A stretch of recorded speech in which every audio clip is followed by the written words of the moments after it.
The last dinner. Margaret set the roast on the table with trembling hands.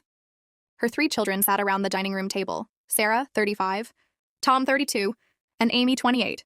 I'm selling the house. The silence was deafening. What? Sarah's voice was sharp. Mom, you can't. I am. It's too big. Too many memories. I need a fresh start. You're 62, Tom said bitterly. Exactly. I don't want to spend whatever time I have left rattling around in this empty place. Amy's eyes filled with tears. But this is our home. Where, Dad? Your father's been gone 3 years, Margaret said gently. This house was ours together. Now it's just mine, and I don't want it anymore. Of course you don't, Sarah said coldly. You know what I remember? You and Dad screaming at each other. Home was just another word for battlefield. Tom poured more wine. I got the cold silence. Dad sleeping on the couch for months. Stop it, Amy whispered. I noticed everything. Amy stood, voice shaking. Mom making Dad's favorite meals. Dad leaving flowers with apology notes. Both of them at every school play, even when they could barely look at each other. This house wasn't perfect, but it was ours. Margaret felt tears on her cheeks. You're all right.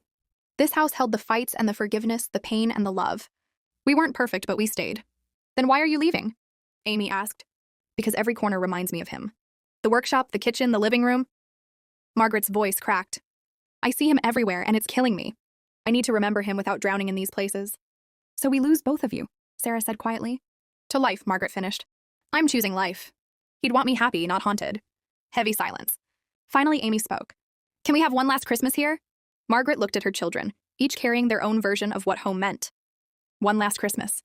We'll say goodbye properly. Sarah reached across the table, taking her mother's hand. Tom followed, then Amy, until they formed a circle. I'm sorry this house wasn't always happy, Margaret whispered. But it was always full of love.